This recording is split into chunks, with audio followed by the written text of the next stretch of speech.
नमस्कार साथियों, ये बड़ा इंटरेस्टिंग टॉपिक है आज का। सनातन धर्म क्या होता है और आज पृथ्वी पर, धरती पर जो धर्म है, अलग अलग संप्रदाय है, इनमें से सनातन धर्म कौन सा है। तो हर कोई जो धर्म है, ये हिंदू हो, बुद्धिज्म हो, इस्लाम हो, क्रिश्चियनिटी हो, हर कोई क्लेम करता है कि वह जो धर्म का पालन करते हैं उनका धर्म यह सनातन धर्म है। ये धरती के या सोलर सिस्टम के ओरिजिन से भी पहले से अस्तित्व में है और उनका जो गॉड है वो सबसे पहले आया था और वही सच्चा गॉड है और उनका ही पथ ये सच्चा पथ है, सनातन पथ है। तो ये हाथी का चित्र देखिए साथियों। एक पोएम है, वेस्टर्न कंट्रीज के एक पोएट ने लिखी है और ये इंडियंस के बारे में लिखी है। 6 ब्लाइंड मैन एंड एलिफेंट। आपने पढ़ी होगी, सुना भी होगा इसके बारे में। एलिफेंट कैसा होता है, ये 6 अंधे लोगों को पूछा जाता है और वो अपने हाथ से इस एलिफेंट को सब तरह से पालपट करते हैं, टटोरते हैं और फिर अलग अलग अपनी राय देते हैं। किसी को एलिफेंट स्नेक की तरह लगता है, किसी को दीवार की तरह लगता है, किसी को खंबे की तरह लगता है, किसी को रोप की तरह लगता है। तो लेकिन एलिफेंट होता अलग ही है। हर एक की राय उनकी जगह पर सही होती है, लेकिन वह सच्चाई से कितनी दूर होती है, यही फर्क होता है धर्म में और संप्रदाय में। और आजकल के जो हम जिन्हें धर्म समझते हैं और एक्चुअल में धर्म क्या होता है, ये इसका विश्लेषण देने का मैं इस वीडियो में प्रयास करूंगा। I hope you enjoy this. साथियों, धर्म का मतलब क्या होता है ये देखते हैं पहले। तो धर्म का मतलब सीधे सीधे ये होता है कि किसी भी वस्तु में या व्यक्ति में जो गुण होते हैं, उसके वैशिष्ट होते हैं, उसे उनका धर्म कहा जाता है। जैसे बर्फ होती है ठंड, शीतल, तो उसका धर्म हुआ। धारे सेति धम्म, ऐसा हमारी पुरानी प्राकृत भाषा में कहा जाता था। जो आप धारण करते हो उसी को धर्म कहते हो। और सनातन का वो मीनिंग क्या होता है, तो सनातन का सिंपल भाषा में मीनिंग यह है कि ये न बदलने वाला है, परमानेंट है, जिसको कोई एंड नहीं है, जिसको कोई बिगिनिंग नहीं है। ये करोड़ों साल पहले भी ऐसा ही नियम था, आज भी वैसा ही है और करोड़ों साल बाद भी ये बदलेगा नहीं। ये सृष्टि का नियम है जिसे सनातन कहते हैं, शाश्वत। बाकी सारी जो चीजें होती है, जैसे शरीर हमारा, ये नश्वर है, क्षणभंगुर है, लेकिन धर्म जो नियम है ये शाश्वत है, सनातन है, ऐसा कहा जाता है।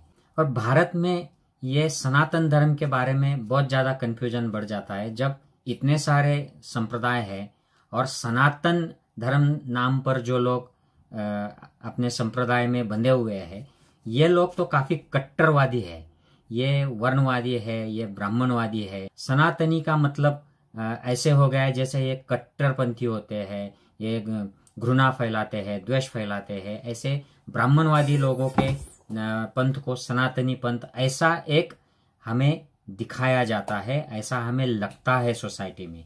लेकिन क्या ये सच है? क्या सनातन धर्म जिसे हम कहते हैं ये एक द्वेष का, अतिरेक का, आतंकवाद का, हिंसा का ऐसा पथ हो सकता है क्या? तो बिल्कुल नहीं, ये तर्कसंगत नहीं लगता है, हमारे लॉजिक में फिट नहीं होता है। तो फिर सनातन धर्म क्या होता है?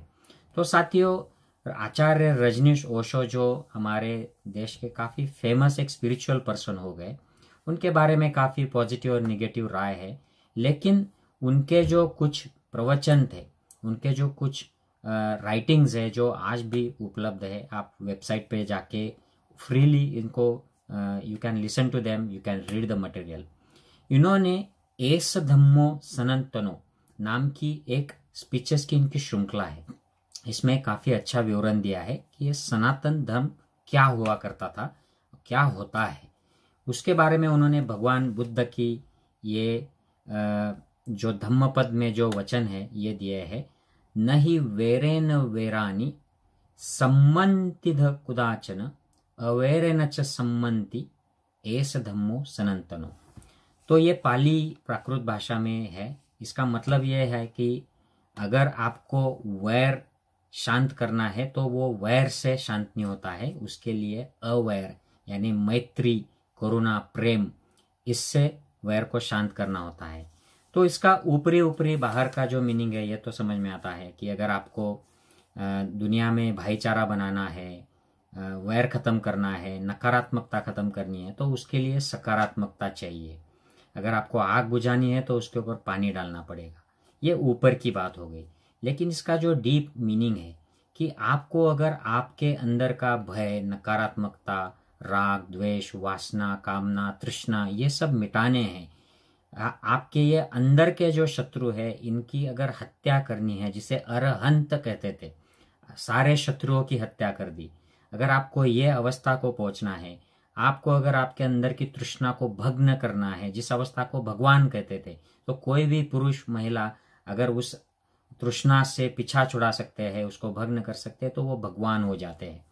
इस अवस्था तक अगर जाना है तो अंदर की नकारात्मक जो हमारे विकार है उनको मिटाना पड़ेगा, अंदर सकारात्मकता लानी होगी, प्रेम लाना होगा, करुणा लानी होगी, मैत्री लानी होगी। तो इसके लिए हमें सबसे पहले जरूरी ये है कि साथियों, ये जो नकारात्मक विकार है ये उत्पन्न कहाँ होते हैं, क्योंकि अगर हम ये नहीं जान पाएंगे कि ये कैसे उत्पन्न होते हैं, कहाँ उत्पन्न होते हैं, तो उनको मिटाएंगे कैसे, हम अरहंत होंगे कैसे, हम मोक्ष प्राप्ति हमें मिलेंगी कैसी। तो इसके लिए हमें यह जानना जरूरी है कि हम खुद हमारे अनुभव से हमारे अंदर जाके देखें कि कहाँ राग, द्वेष, वासना, कामना उत्पन्न हो रही है, और वहां पर हम काम करें। और इस स्व अनुभव से देखने को, जानने को ही स्व अध्ययन, आत्म अध्ययन या अध्यात्म कहा करते थे हमारी पुरानी भाषा में। तो इसके लिए मन को एकाग्र करके हमारे अंदर ले जाना जरूरी है। लेकिन ये मन तो बड़ा चल बिचल होता है, मंकी माइंड होता है, तो इसको अंदर कैसे ले जाए, उसके लिए हमारे पूर्वजों ने कुछ सिंपल प्रिंसिपल्स दिए, जिसको अगर आपको बड़ी बिल्डिंग बनानी है तो उसकी नींव रखना जरूरी है। तो मन को एकाग्र करने के लिए, अच्छी समाधि लगाने के लिए उन्होंने एक शील और सदाचार की नींव रख दी कि आपको ये शील का पालन करना है, तभी आपका मन शांत रहेगा, कंट्रोल में लाने के लिए आपको मदद होगी। तो शील और सदाचार, और उसके बाद में मन एकाग्र करना यानी समाधि का अभ्यास करना। तो समाधि में क्या अभ्यास करना है, हमारे शरीर और मन के अंदर जाकर जो नकारात्मकता उत्पन्न होती है उसको रोकना, और पहले से ही जो नकारात्मक संस्कार हमारे अंदर है उनको बाहर निकालना, इसी को कहते थे प्रज्ञा का अभ्यास। और ये शील समाधि प्रज्ञा के मार्ग से हमारे जब सब विकार निकल जाते थे, उसी अवस्था को कहते थे कि हमने मोक्ष प्राप्ति कर ली, हमने आत्म का साक्षात्कार कर लिया। और उसके बाद फिर हमें हमारे बियॉन्ड जो है पर आत्मा, आत्मा के बियॉन्ड पर आत्मा का साक्षात्कार कर लिया। तो इस अनुभव के दरम्यान हमें यह पता चलता है कि ये जो शरीर है इसकी क्या सच्चाई है, हमारा जो मन है, चित्त, इसकी क्या सच्चाई है। तो जो हमारे पुराने ग्रंथों में, साहित्यों में जो डिस्क्राइब किया है कि शरीर ये 5 धातुओं से बना है, जिसे पंच महाभूत करते थे। एक तो उसमें आकाश होता है, एम्प्टी स्पेस, तो 4 ये धातु होते हैं, एलिमेंट्स होते हैं, और उनके 4 गुणधर्म, ऐसे 8 घटक मिलाकर एक जो सूक्ष्मतम हमारे शरीर का हिस्सा होता है वो बनता है, उसे कलाप कहते थे। और ये कलाप जो होता है ये वाइब्रेट होता रहता है, ये उत्पन्न होता है, नष्ट होता है, और ये काफी फास्ट फ्रीक्वेंसी से होता है। तो ये हमारे शरीर का जो सूक्ष्मतम हिस्सा है ये उत्पन्न होता है, नष्ट होता है, एक क्षणभंगुर है, शाश्वत नहीं है, सनातन नहीं है।